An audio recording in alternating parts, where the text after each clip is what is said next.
welcome back to my channel. So if you're new here, my name is Karine and I like to make travel and lifestyle videos with my husband Sean, and I like to do little crafty things here and there, very specifically related to Disney. So if that's for you, you've come to the right page. So in honor of the new live action Lilo and Stitch film that's coming out this weekend, I thought I would film a cute little DIY project. So if you watched our last video, we went to a Hamilton pin event and we purchased some little Stitch figurines.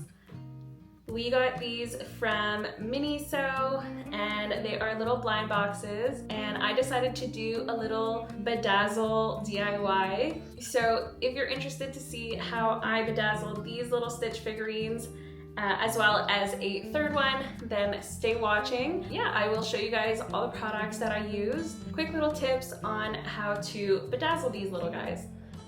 So these are all the little Stitch figurines that I had to bedazzle. And the first item that we're going to need is some glue. I like to use the B7000 glue. You can easily find this on Amazon. I know some other people like to use E6000 or other rhinestoning glue, but this one tends to be my favorite, and it's actually pretty cheap. I think you can get a pack of these for $25 on Amazon, so I think that's a really good price. Next, we're going to need a rhinestoning tool. So this is a rhinestoning tool with a wax tip on one end and then a precision tip on the other. So the wax tip is what you're going to use to kind of pick up the rhinestones. I know there are also some wax pencils that you can use. Next, you need some flatback glass rhinestones. I prefer to use glass rhinestones over the cheap acrylic ones. These ones are going to be much heavier and much more quality. So all of these little figurines kind of came with these little like character cards. So this is the first one we're going to start with, which is the exquisite artwork. And this is what he looks like before. So this is the purple one from the back. And then this is what he looks like in the front before we give him a little makeover. And all of these little Stitch rhinestone figurines are going to be available in my Etsy shop in the link below. So these are the colors we're going to be using for him. So this is kind of like a lilac purple. It's a little hard to tell, but it is purple. Then we also have like this bluish purple kind of AB color, which is actually really, really pretty. So we're going to use that for the back of him and all like the darker spots he has on his back. And what I like about this brand is they kind of show you the different sizes. So you can get as small as SS3 or as big as SS40. So SS40 is 8.3, between 8.3 and 8.6 millimeters. So for the purpose of this, we are going to be using SS12. So SS3 is actually pretty small. So SS12 was kind of like a middle range, which I felt like was the best size. And yeah, so we also are going to be using this beautiful pink color for his ears. I found this through a supplier. Next, we're going to need a little tray. So this tray kind of came with my rhinestoning tool. And what it is it kind of has like little ridges right across. And what that does is it kind of flips your rhinestones into the proper position. So basically you need to pick up your rhinestones via the shiny side and then have the flat back facing downwards, because when you're picking it up, the rhinestone, the flat back part is the part that you actually want to stick onto your figurine. So that's what this tray is used for, and I think it's super helpful. And so what you're going to do is you're going to kind of shake the tray so that all of like the rhinestones are in the proper position. And then we're going to use our little wax stick to kind of pick this up. And look how pretty. It even has little gems on the inside. I absolutely love it. And as well, our glue. And what I like about this glue is it actually has a precision tip as well. So it allows you to do kind of like finer details. And especially with like a tiny little figurine like this, I feel like something like that is super helpful versus kind of just having like a big blob of glue everywhere. So that's why this one is actually my favorite glue. And so you don't even need to put a lot of glue initially. You can just put like a little bit of glue kind of like in one section, rhinestone, and then put some more glue afterwards, just because it dries pretty quickly. So as you can see, I just kind of filled in like a little corner of his ear with glue, and then I'm going to go in with the wax tip and pick up all of my rhinestones and place them one by one. Yes, it is an absolutely tedious job, but after a while of doing it, you actually are super relaxed. It's kind of like one of those things where you are doing like the adult coloring books, and it's just kind of relaxing, and it's kind of like a meditation in a way.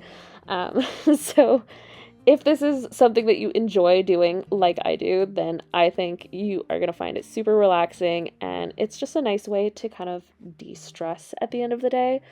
So yeah, so a little bit of glue, and then you are going to put your rhinestones on the glue one by one. I don't know if you guys can tell, but there's very little glue. You don't want to put too much glue, just because if you put too much and then you press your rhinestone down, the glue is going to kind of create like this big pool all around your rhinestone, and it's just not going to look so nice. You're going to see it at the end, even when the glue dries. So that's why I suggest just putting very minimal.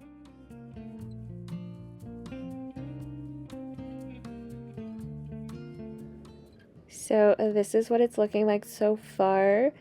I think it looks super cute, and as you can see over here, what ended up happening is my glue dried a little bit, and the rhinestone kind of flipped up like the wrong side. So I had to use my precision tip to kind of get it off and then reapply the glue, which is okay. If you make mistakes like that, don't worry about it. You won't see it once the gems are all there. It's just a matter of, removing it and putting new glue. But as you can see here, there is very little glue. And there you go, it's completely fixed. And as you can see, I'm kind of adjusting the rhinestones in the position that I want them to be in, right before the glue kind of dries.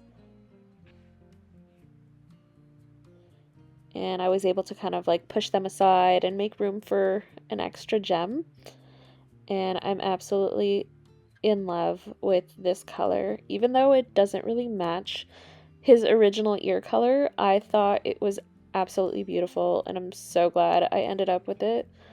And I feel like that's one of the things that I struggled with creating these little bedazzled stitches, was just kind of finding the right colors to match your item is super hard, because a lot of these gems come in, they come in standard colors. So if you want to find unique colors like this, you kind of have to look elsewhere.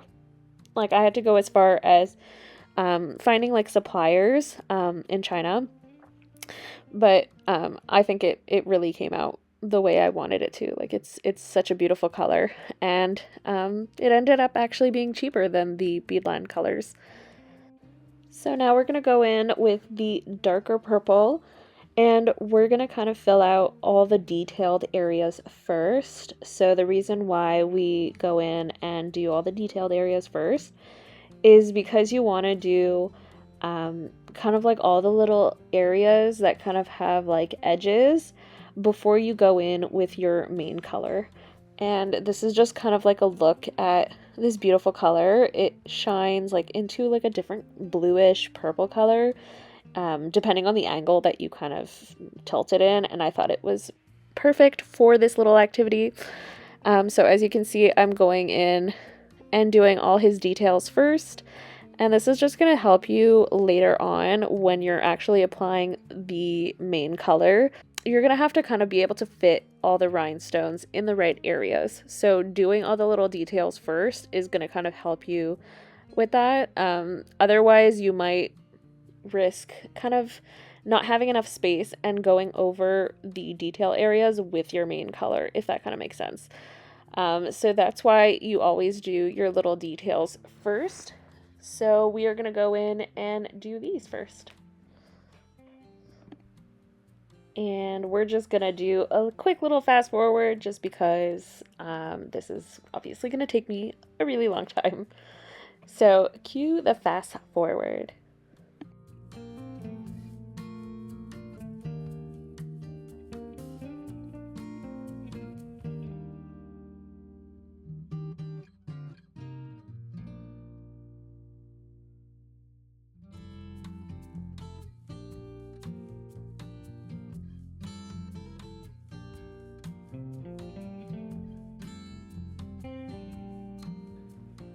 So this is what the finished product looks like, and I think it looks really, really nice. If you do have like little like strings of glue, kind of like when you use a glue gun, just kind of pull those off. But I think it looks really nice, and you can kind of tell the difference between like his old color and like the earlier color. And we also did the top of his ears, which was like a dark purple as well. And voila, this is what the back of it looks like when it's completely done. So we did all of the little details first, which means we are ready to do everything else. So we're gonna do his mouth and his stomach first. I thought I was gonna do the eyes originally, but I didn't end up doing it just because they were very, very small in the corners, and I risked kind of making him look weird. So I didn't do his eyes, but I did do his mouth and his stomach. And because it's kind of like a beigeish color, I decided to go with clear rhinestones. So I got these off Amazon as well, and it came in a pack of 3 with 3 different sizes. So we are going to be using the SS12 of the clear rhinestone. And essentially what clear rhinestoning is that usually because there are limited colors, you will have to go with a clear rhinestone if you don't want to kind of ruin the original integrity of the color. So because I wasn't able to find any kind of beigeish rhinestone that fit the same color as him, I decided to go in with a clear one. That way we can still kind of see through to the original color. So we are going to put it into our little tray.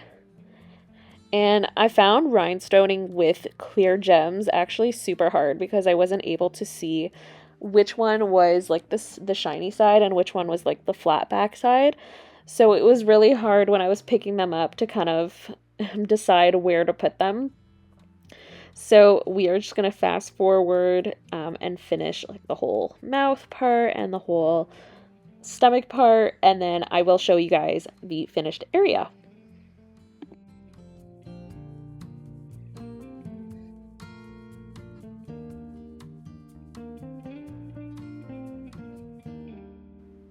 So this is what he's looking like, and this is him with the clear rhinestones. He's so cute. I love it. I feel like a proud mom when I like finish this. But that's what he's looking like so far, and all that's left now is to do the main color. So the main color, I originally bought these kind of like pale purplish looking color. It's more of like a lilac, but I realized really quickly after that, as I was putting them on, that they kind of looked silver, and by then the glue was already dry, so I figured, oh my god, I have no other way of like going around this. This moment was literally me freaking out, being like, oh my god, what did I do? So I ended up just doing around the little border, and then I stopped and I had to figure out another way because there was no way I was making the whole stitch silver. Even though the color I did purchase was a lilac, so you can see it looks purplish, but it's also like a silver color. So what I ended up doing is I ended up going in with clear rhinestones for the whole purple stitch. And honestly, I'm so glad I changed my mind, just because I feel like I was able to keep the original color, which was the best part about this stitch. So with the flatback rhinestones, I was able to do that. And we are going to fast forward again this whole process because no one is going to sit here and watch me rhinestone for the next 2 hours. So let's fast forward and I will show you guys the final product once it's done. So this is what he's looking like so far. So this is like the head completely done. And you can kind of tell the difference between like the first initial color right here and the clear rhinestones. And I'm so glad I changed my mind because it looks so much better. So that was me doing the top of his head. And then we are going to need to do his body next, which was the hardest part because his arms, his hands, and his little tail are all so small. And the tail was actually one of the harder parts just because we had to kind of rhinestone around it. And what ended up happening is I would put glue on his tail and then I would put a bunch of rhinestones and then I'd have to flip him over to get the other side of his tail. But because the glue wasn't dry yet, all of the little rhinestones would kind of move out of place and I would have to like readjust them and it was just a whole mess. So pro tip, if you're gonna be doing small little areas like this, especially round areas where gravity is just gonna pull the rhinestone down, I would suggest doing a small part of it and then rhinestoning another part and then revisiting the tail afterwards. So that's what I ended up doing with my second stitch. But with the first one, I just was trying to get everything done as quickly as possible. So as you can see, when I flipped this part down, what ended up happening is the rhinestones actually moved. So I learned my lesson, but this is what he looks like. This is what he looks like complete, and I think he came out really, really nice, even though we did kind of mess up with the color of that one little area, but it's okay. It gives him character, and I really like how this one came out. So this is the final look. So the next one we're going to be doing is the childish graffiti one. So this one is kind of like a flocked stitch, and we're going to be using the dark blue as well as a light blue. So because he is more of like a flocked fuzzy feel, what ended up happening is because of the type of material he's made out of, the glue would kind of like seep into that material and it would dry really quickly, which I very quickly learned. So I had to kind of move quick with this one, but I think it still stuck really well. So what we did is we started with the details in the back at first with the dark rhinestones, and then for his main color I went in with like a lighter blue. And then for his ears, we also went with a clear because he had little designs on them. I didn't want to ruin the integrity of the original design, so I went in with clear rhinestones for his ears. That way we can kind of still see the designs through, and he still kind of looked like the original Stitch. So we are going to fast forward, and then I am going to show you the final look. So this is the final look, and he is super cute. He looks like the real original Stitch, and I think he came out pretty well. Leave me a comment down below which one you like better, this one or the pink one. But yeah, this one came out really nice. I think I still like the purple Stitch a little bit better, but as you guys can see, I still left the ears kind of clear. That way you can see the little designs in them. And yeah. Now with the third stitch, he actually looks very similar to the other blue stitch. So I went in with a lot of the same colors. So the same light blue color, the same kind of like purplish color I used for the pink one, I used for his ears. And then for the back of him, I used this dark blue color. But we are going to start with the ears. So as you can see, it's that same purple blue AB color. So fast forward, we are going to fill in his ears. And I think it matched his ear color pretty similarly. So it was great that I was able to use the same rhinestones for the purple stitch as I did for this stitch. So that's what he looks like at the end, which is really nice. You can kind of see the difference between the rhinestone color and the original color. Now for the back design, we used these dark blue rhinestones. They kind of look black here, but I promise they were just a super dark blue. And we are going to do the details as usual, and I will fast forward this part as well and show you guys the final look. So this is what the final look looks like. So in the light it's a little hard to tell, but you can see that he is a little bit blue in that rhinestone. So we got the purple ears and the dark blue kind of details in the back. And then we are going to go in and do his main color, which is the same light blue as the other stitch. And with this one as well, his mouth and his stomach are going to be clear. So this is what he looks like once the ear is kind of done. You can kind of tell what the final product is going to look like. I didn't actually finish this one. I kind of left it to be half finished. But you can kind of get an idea of what he's going to look like in the end. Alrighty guys, so this is the final product. They look super cute. Here is a little side by side on what like the bedazzled version looks like next to an original. So we have the purple one here, really cute. I feel like it just elevates the little figurine so much. So that is that one. And then this is the little clear one, the one that has like the little clear ears. I don't have another one of him beforehand, but I think he looks really cute. So if you guys enjoyed this, don't forget to like and subscribe and leave a comment down below as to what you guys want to see me bedazzle next. I actually really enjoyed doing this.